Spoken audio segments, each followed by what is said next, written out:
So as an enterprise, we started securing internal networks, and so as we were testing, you'd find less and less from remotely exploitable vulnerabilities. There are patches going out left and right. They're locking down accounts. You find very little after a pen test. But you find a lot when it comes to websites, internal websites specifically. So you find cross-site scripting, and you go, what can you do with the cross-site scripting on an inside? Well, the answer, as you'll see, is owning a domain.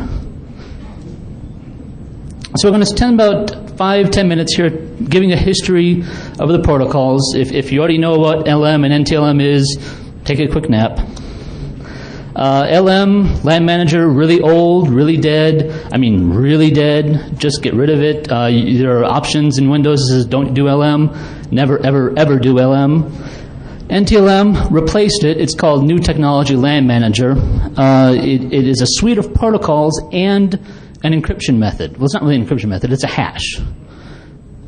It's also known as NTLM 0.12. So if you see that described or listed, that's what NTLM is. And of course, Kerberos is Microsoft's variant of Kerberos. It's pretty strong, and a lot of the things you'll hear today can be resolved by using Kerberos specifically.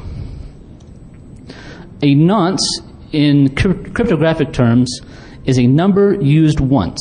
It's used to help defeat replay attacks. So if you were to intercept a communication with encryption, using a nonce would not allow you to reverse that easily. Now it can be reversed or use it easily, but it just helps from replay protection. SSPI, SP negotiation, IWA, they're all Microsoft definitions of how to do security, how to do authentication within Windows. All right, so your basic Windows authentication is a challenge response scheme. So you kind of look at it at 3 different types. Your type 1 is when your client says, hey, I want to talk to you. Type 2, the server responds, all right, here's what I want to talk to you about. Here's how I want to talk to you. Here is the nonce for it, and the domain name, and the host name, and a bunch of other junk. And in type 3, the client responds, sweet, here's my stuff. I'm going to encrypt, I'm going to use NTLM, I'm going to do all this stuff, and here you go. At the end, the server is going to go, all right, I'll verify that your hashes are right, that things compute correctly, you're allowed, you're authenticated, and off you go with your session. So, as I said earlier, LAN Manager is a total rotted corpse. If you have it, you shouldn't. In general, well, not in general, but specifically, your password's converted to uppercase, so who cares about case anymore? It is null-padded or truncated, as the case may be, to 14 bytes total. So if you have a 15-character or a 20-character password, doesn't matter. The LM is not going to care about those last characters. It's going to stop at 14. It's going to split those into 2 halves of 7 bytes each. It's going to create some DES keys. It's going to convert each half to a bit stream, make a 0-bit, and then desencrypt a standard string with each of those ciphertexts, so with each of the DES keys. And the result is your LM hash. Now, if you know cryptography even just a little bit, you can see many flaws in this. And honestly, that's all I'm going to talk about on that. The NTLM, as I said, is both a hash result and a protocol. Well, there are 2 sets or 2 types of NTLM protocols, NTLM v1 and NTLM v2. Well, in v1, your clear text is turned into Unicode and made in MD4. That is your NTLM hash. That is all an NTLM hash is. All the previous things that LAN Manager did, just MD4 Unicode, that's it. Now, in v1, you create a null pad of 21 bytes. You create 3 DES keys. You encrypt the key with a nonce. You concatenate to create the type 3 response. So in that response to the type 2 request from the server, the client is going to make this NTLM hash and is going to follow all these steps with a server value of the nonce, encrypt it with these DES keys, and put it in the protocol. Now, in version 2, it is much more advanced. It's very similar, though. in that you still have the NTLM hash, but now the domain name and the username are put together. The MD5 of the hash and that concatenated unicoded grouping is an MD5 now. Now, a timestamp is used to create a client nonce and some static data. The MD5 of that is the blob that's created in step 4 and the MD5 from step 3 are MD5'd again. And this is now the NTLM hash that is put into the authentication protocol. That's very complex for V2 now. So in V1, you had just the server-side nonce given to the client. He unicodes everything, encrypts it, and passes it out. So if you're looking at capturing that data, you now have the nonce and you have the NTLM or part. So you can then create a rainbow table and look it up and find all the results. Well, then V2, they realized that's a bad idea. They realized a long time ago, actually, and they've added a lot more. It's not really randomness, as is just more things to create. So you can't easily reverse this or look it up in a creation table because all of this is generated by default or during the negotiation phase. And so, as I said, there's also an authentication protocol in NTLM v2. It's very confusing. I really don't like how they kept it all the same, but in the session of NTLM v2, the LAN manager is never used. So if you're doing the NTLM v2 protocol, you're never, even if you have LAN manager stored, it's never going to be used. So all this stuff is beyond the slides. I don't want to spend too much more time on it because, in essence, this is just background knowledge, and there's more pretty stuff coming up. So the NTLM protocol is used everywhere because it's been around for so long. Microsoft products, of course, have it all over the place. Samba, Apache, and PAM. All your browsers can support it in some ways. Your proxy servers, your iPhone, your OS X, your Windows CE, your toaster, everything does. Because NTLM has been around. It's a well-known protocol. And of course, the IMAP for the iPhone, the 3G, supports NTLM v2. Well, as you saw, it's pretty strong. The clear text is not converted to uppercase. The password's not broken into blocks of 7 bytes. The DES is not so good, but all the other stuff added on top, it's pretty decent at least. The nonces don't protect against pre-computed attacks, rainbow table attacks. But in the grand scheme of things, the protocol is good, but you must treat the hashes, the actual MD4 of the Unicode clear text and the actual the NTLM hashes as clear text. Because when an attacker obtains those things, he doesn't need to decrypt them into clear text. He can use them in the protocol. And I'll talk about that in a few minutes here. So why am I saying NTLM is dead? If you just heard all this great stuff about it. Well, it survives because it's everywhere. It's ubiquitous. Why do you want to get rid of it? Well, you've got replay protection. You've got mixed case support. You've got nonces. It all sounds really good. But let's not get ahead of ourselves. In an enterprise, you have single sign-on. Everybody in security loves and hates single sign-on. For those that don't aware of single sign-on, you basically enter a password one time and you never enter that password again until you leave or never. So in this case, your ciphertext, your LM and your NTLM hashes, they exist within your system after you log in. And so when you enter your password, those hashes, they're stored in your system. They're stored in your computer for a very long time. And it also means that authentication with single sign-on can happen at any time and not just when a user wants it. So an application or a system service can say, hey, I want to talk to this server. And it's happening in a task in the background. Or it could be a web browser or web browsing, making connection to a web server. It's happening without the user's knowledge. Well, that's the idea of single sign-on. The user doesn't have to know those kind of things.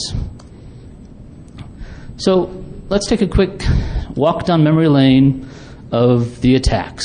And there are many attacks against NTLM and LAN Manager. First, I want to talk about our threat model here. The protocols presuppose an enterprise, Windows domain, Active Directory, and they suppose that you're going to be inside. So our threat model here is an insider. It doesn't mean that there is not an external threat. In fact, there have been a couple presentations, one at Black Hat, and I think there was one coming up soon, of an outsider able to force a browser to authenticate with NTLM from a Java applet. So it doesn't mean, I'm not saying here that this is only an insider threat. All right, the first attack is called protocol downgrade. Now, as you recall in the very beginning, the NTLM and LAN Manager protocols first negotiate what they want to speak. The client says, hey, I want to talk NTLM, I want you to do signing, I want you to do seal it, etc. The server usually has to honor that, but he may go stronger. So he may say, no, I want you to do NTLM v2. I want you to do 128-bit encryption, which I haven't seen that actually implemented, but once everything is agreed upon, the session is created and the authentication steps move forward. Well, if you can get in the middle of that and you can say to either side, no, do LAN Manager in clear text, and if either side allows that, then they will not use the nonces. They'll do the authentication in clear text or in the hashes themselves without a security nonce. It's been around for a while. Most Windows machines now will not answer those kind of things. You can force through security policy and GPO only do NTLM v2. So if I as a server, as a rogue server, say, no, do NTLM v1, I don't want that other crap, no. Your client's going to say, no, I want v2 only. Well, that's good. There's also replay attacks. So, as I said earlier, the LAN man and NTLM hashes must be considered the equivalent of a clear text password. There are tools called pass the hash, or that implement pass the hash, and it's a very common method of taking the hash, doing the authentication, and going forward. So the whole point of making the MD4 result, don't need it. And there are a lot of these types of tools available. And here are just a few of them. The ways you get hashes: fgdump, pwdump, cane enable, pass the hash toolkit, Metasploit, canvas core, there's a whole bunch of them. And passing the hash, well, you can find anything that does SMB as a tool and modify it for pass the hash. I did a quick modification in Metasploit and had passed the hash within 5 minutes. Canvas and Core Impact have had that for a while too. You can create any tool that you have the source for, and Fizzgig's had a ton of these things for Samba. I've got one for NTLM APS as a proxy server for NTLM web applications. So hash, clear text, same thing. Now we're really getting back in 2001 here. It's something called SMB Relay. The original attack was something that came out and just rocked our worlds. I think this was kind of the reason NTLM v2 came around. I'm not entirely certain. Maybe someone can be aware of that. But the SMB Relay acted as a rogue SMB server. He'd listen to connections, so you'd force a client to connect to him. He would make the SMB authentication, strip out all the good bits, and then allow you to make a connection back to that system and make a share basic connection. So in 2001, this was a big deal. He added, SirDystic added some NetBIOS name support in version 2. The tool is still available, it's okay, but Metasploit to the rescue. Let's redo it in Ruby. Why not? So now it's an attack module inside Metasploit. The same concept. You direct SMB requests to it, and it now can connect back to the workstation or connect to a destination SMB server. So when a user connects to you, you do your authentication, you say, here's your nonce, and then you also communicate to the server and go, hey, what's your nonce? And you make the connections. So you're basically passing all the data you need to authenticate from this one connection. Now, it works great if the users are administrators, because one thing it wants to do is psexec or install the interpreter on there or whatever payload you want to put on there.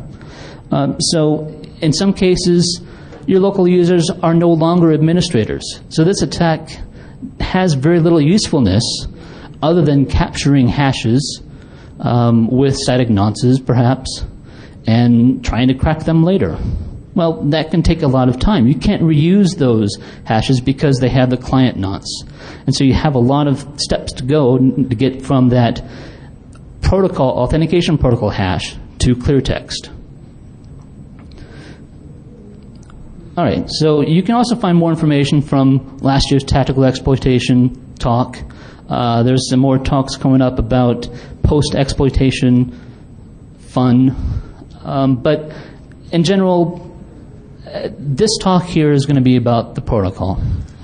And you can stop this for now with NTLM v2, but I won't say it will do it forever, because it's only a matter of time before we complete the NTLM v2 parts of Metasploit, or it gets put into Canvas if Dave ever gets off his, well, you know.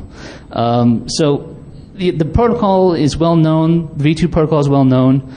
These types of man-in-the-middle type attacks, really, NTLM v2 does not stop this.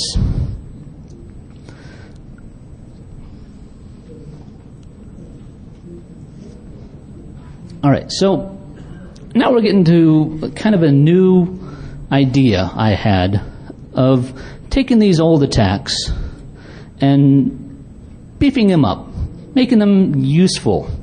So the NTLM protocol, the authentication protocol, is used over a lot of 7-bit protocols like HTTP, IMAP, POP3, NNTP, SMTP.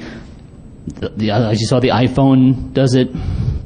So all it does is takes these different type messages that are, very well bit formatted and converts them to base 64 and passes them over these 7-bit protocols.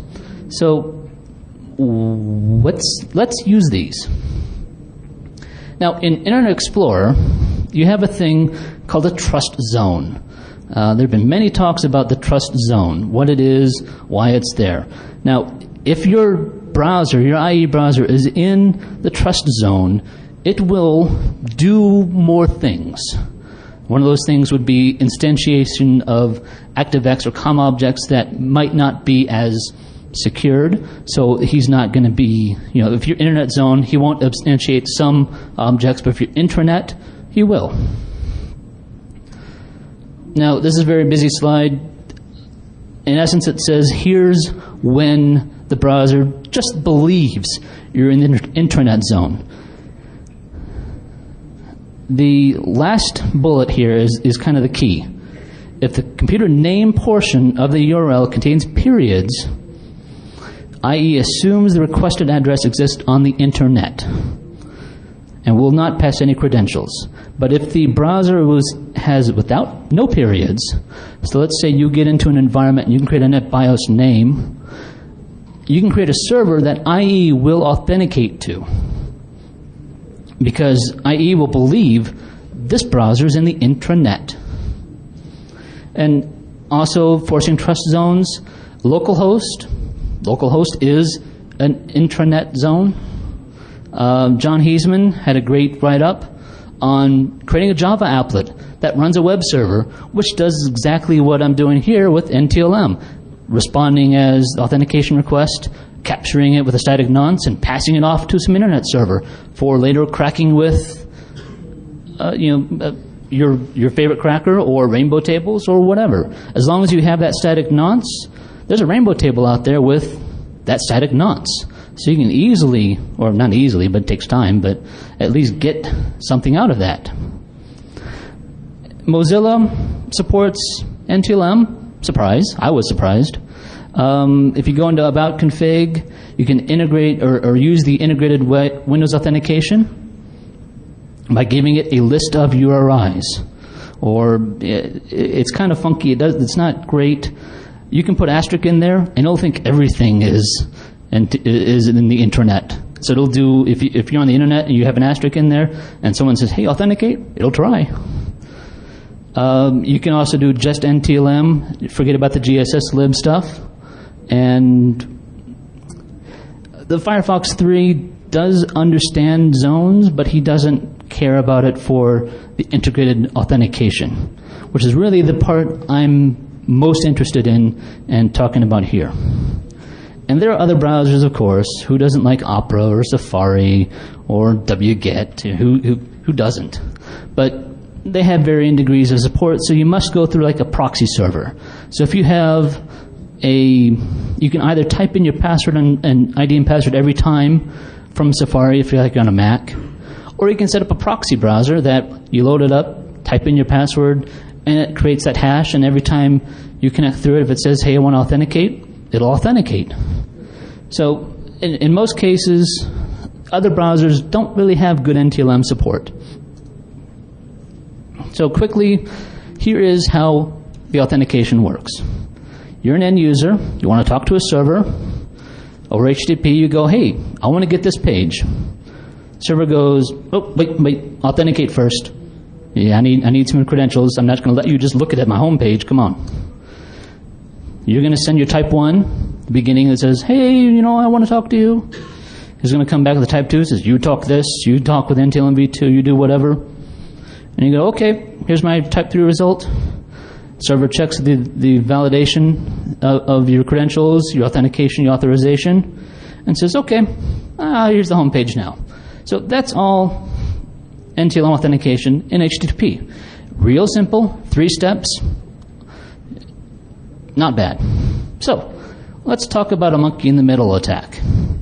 We now have a rogue server that we have an end user talk to us, says, hey, I want to talk to this page.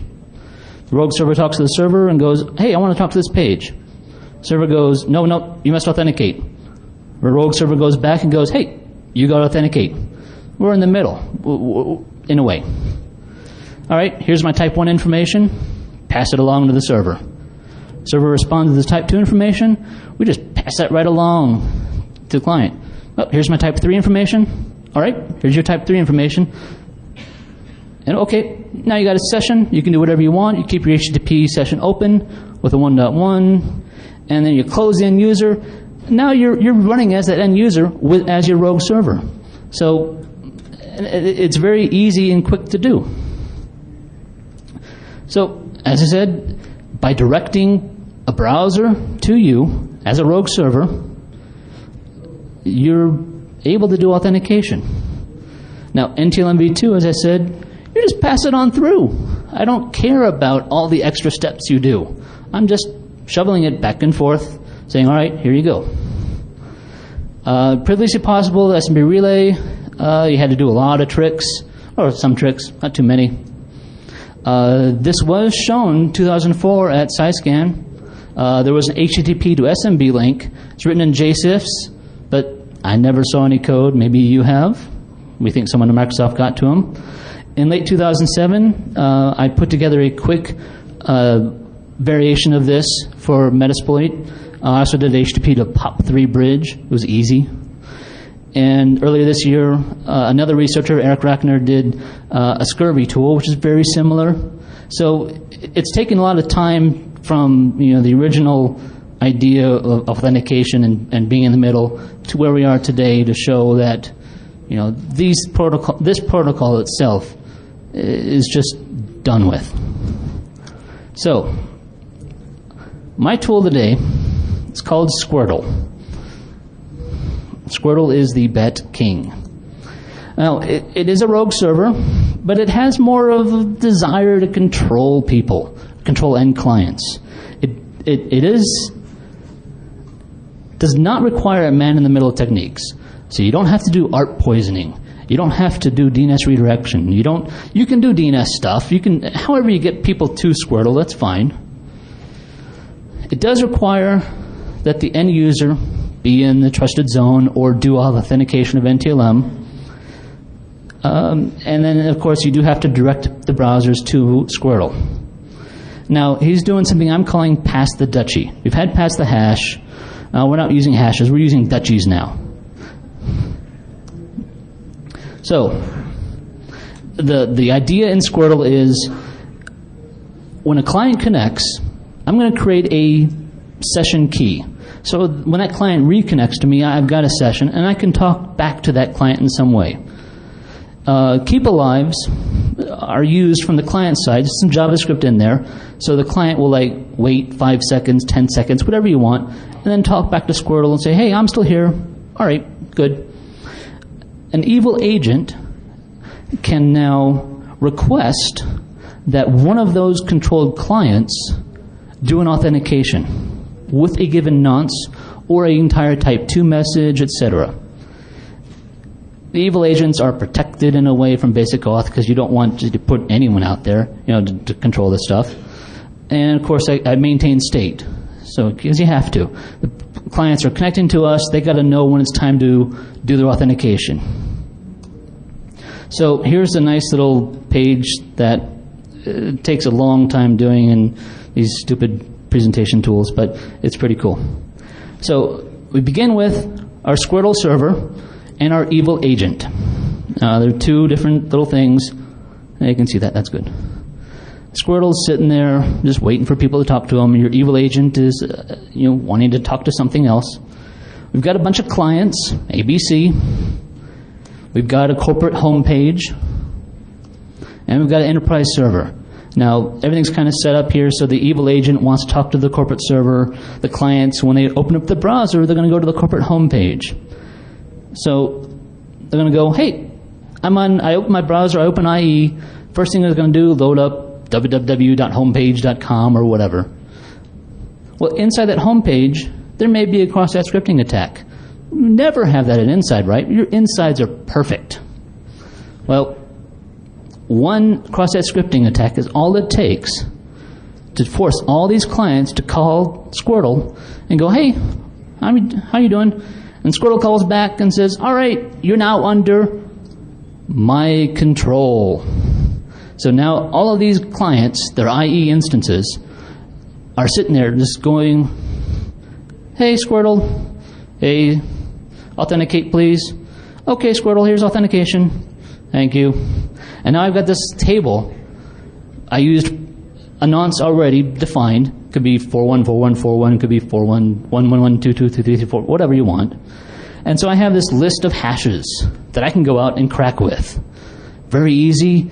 And in an enterprise that you have a cross-site scripting on the main page or any page people go to a lot, you now have all these hashes to collect and to crack. Wow, that's... And the user didn't notice it because it happened in the background. It happened without their knowledge. All right, so now we're going to care about just one user, user A, in session 1. He's going to call keep alive, hey, Squirtle, hey, client, nothing for you. Okay. Now, as an evil agent, we're going to want to talk to this enterprise server. Now, this enterprise server can be SMB, it can be NetBIOS SMB, it can be HTTP, it can be IMAP, it can be whatever you want. He's going to send back the negotiation, part of that whole type 2 stuff. And he's going to give you a nonce to connect with, to encrypt your hashes with.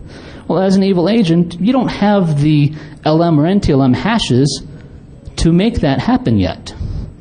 So you're going to pass that to Squirtle and go, hey, I think I want to use user A, session 1, and I want him to authenticate with this nonce. So now we have inside Squirtle a little table waiting that says, hey, I've got a request for user A, session 1. Here's a type 2 message I want him to authenticate with. When user A does a keep alive back to Squirtle, hey Squirtle. Squirtle goes, hey, authenticate. I got a list for you. You need to do authenticate now. And he goes, okay, here's my type 2 message. Oh, awesome. Okay, then you can shut up now. Now that response, oh, this is wrong. It should be type 2. Or whatever. Well, no, it's type 3. Sorry. It is type 3. That's right. So the type 3 response goes back to the evil agent, and because it has everything they needed to authenticate with, he sends it along to the server and says, okay, you completed. Now you have a session. SMB, IMAP, HTTP, whatever you want, through the magic of a cross-site scripting, one cross-site scripting in the enterprise. So what does it mean? In the past, SMB relay attacks, they've been man-in-the-middle type things, and they don't work if your users are not administrators. Well, it can work, but not really. Or you're forcing against one server. So it's a very limited attack in everybody comes to you, you authenticate to one server as all of those people. That kind of gets noticed. What Squirtle is doing is authenticating when you, the attacker, want it, not all the time. Now, of course, it does presuppose that the clients are always connected and doing their keep alive. That's up to you as the attacker to figure out how to hold on to an IE browser for a few hours. Maybe you can do that. Maybe you're not. Now, by taking our clients, controlling them, corralling them in Squirtle, and using an API to all these other written tools, you don't need to worry about grabbing clients as an attacker. Squirtle grabs them all for you or holds on to them. So you just say, hey, I want to authenticate, and you let Squirtle do the passing of the messages. So as the API allows you to just kind of be there. And any framework, Metasploit, Core, Canvas, whatever, can easily be modified to obtain the clear text or do authentication without the clear text hashes. So I came up with this because after every test, we would find people go, you found cross-site scripting. What are you going to do, port scan me? Well, okay, now I'm going to own your enterprise. You gave me this, push, basically. As hackers, we all kind of sit around and we like things, we go tinker with things, but you give us a challenge, we're going to start looking at things a little bit deeper. So think about all your internal instances of problems, your cross-site scriptings in your blogs, in your PHP nukes that some group put up because they heard about it on the internet at one point. Or let's say you gain one person's access credentials and you can now modify the home page in some way. There's a lot of things you can do, and now you can own the enterprise. Now this list is just kind of the major controller API functions. The evil agents communicate over HTTP to Squirtle. They send basic, list all my sessions, list all your hashes, list a specific session key, redirect that person to somewhere else because I don't care about them anymore. I want to get them away, etc. So these are functions you can code up as an API. Everything comes back as JSON results. All right, where are we on time? Oh, good. So we're going to do one demonstration right now, and it's going to be a video because doing these things with like an enterprise and setting them all up is just a pain in the butt. So this is a quick web proxy demo. So I've modified the NTLM APS proxy. Now, if you're not familiar with what this does, it's an automatic proxy for the web. It's written in Python, real sweet, real quick way of doing it. It does all the message passing, and it is NTLM v2 approved. So let's bring up our let's see how this looks. All right, so we're going to run Squirtle first, and he's going to run with all this specifics. Oops, too far. I've got a domain of victim, I've got a test server, capture nonce, my static nonce I'm going to use, etc. Is going to create a database. Right now it does SQLite. Everything is nice and happy and running good. So here we have a user, user 1, part of the victim domain. He's going to pull up IE, and the first thing he's going to do is go to this Who Am I page. Just a basic authentication page, says who you are, some other junk which is just troubleshooting stuff. And right now, Squirtle's not doing anything. He's just waiting for people to talk to him. So I'm going to jump to another session here. I'm going to try to connect to this server. And I'm going to get the authentication required message. This is basically IE saying, I want you to do NTLM authentication. Well, I can't do that as an attacker yet because I don't have the credentials. So, that's ugly. But you can see he's saying, put the authentication header in there.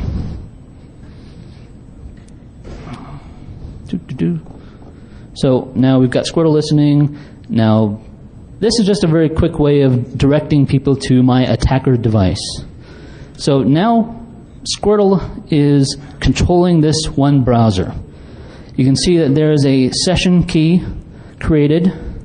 The authorization info there. Let me pause that as he finds it.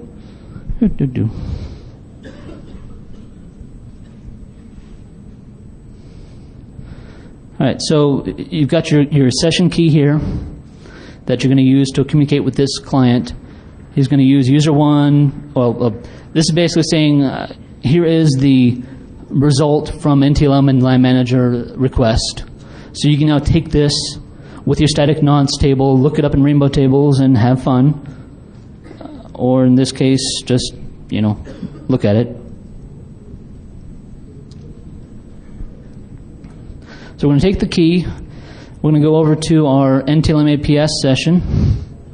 We're going to, now you can see past the hash in there. We're going to set it up. Right now it's running only as a single user at a time, so I'm going to pass it the key. You can just put any junk in here. Now he's listening on 5115. I'm going to go change curl over to connect to the browser. Hopefully those in the bottom can see that. And it takes a little time because remember, the clients have like a 5 or 10 seconds, whatever you define, timeout value. So there might be a client just waiting there, and he's going to authenticate, and he's going to go back and going to go, oh, okay, now do the authentication. So it takes a few seconds. But when you're done, this is the main page, index.asp, default.html, whatever. I don't have anything in there, so I get the generic IIS. There's nothing here. But I'll add the Who Am I ASP on here. And 5-10 seconds go by as you wait. So it's not a very quick attack, but it's great because there you go. You've now authenticated as that user. So that user's sitting there in the browser just kind of hanging out. And you're saying, all right, authenticate. No, you're victim 1, you're user 1. So now think about this in an entire enterprise of having control over 500 users, 1,000 users. How many of those users have high-level privileges that you can now connect with? And of course, I had to show it in Safari because it's a Mac, and hey, I can't do that in Safari. Yes, you can.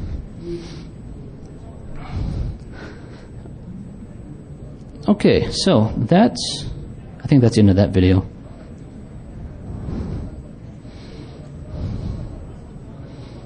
Go back. Stop. Yeah, whatever.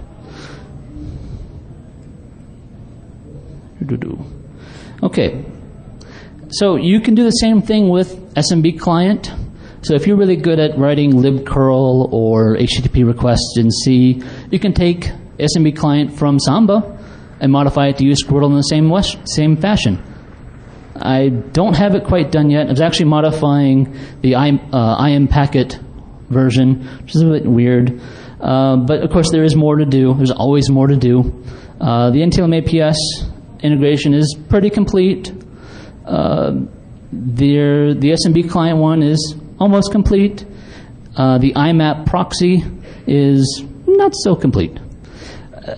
Any proxy when you're thinking of attacking clients, or you're thinking of a rogue system that you want to connect with, or an agent, anything that keeps a TCP connection open is really good. The UP IMAP proxy does that, and it does it to kind of hold off the load on the server, so it'll keep alive on the TCP, and it keeps things open and going. So if you decide to do some stuff on that, keep your TCP connections open as long as you can, because it takes 5 seconds for a re-authentication. And of course, I still need to work on some administrative functions, some integration with MySQL, Postgres, etc., and real-world testing to make sure that I actually will do 500 to 1,000 clients, maybe someday. So the code right now is available at Google Code. You can look up code Google.com Squirtle. And as always, we have to figure about what are our defenses against this. How can we protect ourselves?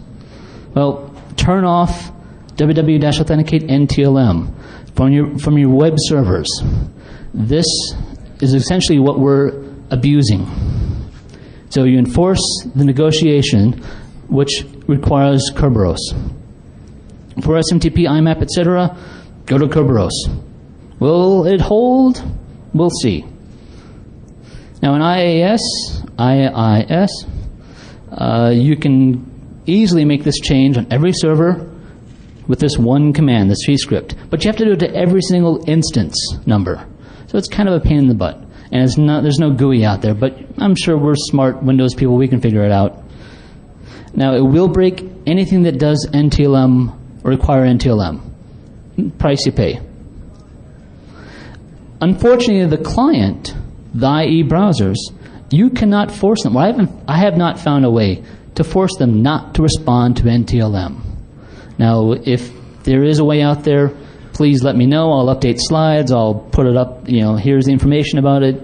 I'll try to get the information out as much as I can. But honestly, you're still vulnerable to responding to NTLM v1 unless you've required v2 as part of their GPO or the policy. And at least with NTLM v2, the decryption will take a while. Now, long isn't defined as in the number of time. It's encryption, it's decryption, things take time. So that's it. Special thanks to Natron and Parity for keeping me interested in this. They really, I've been thinking about this for like a year, and here we are.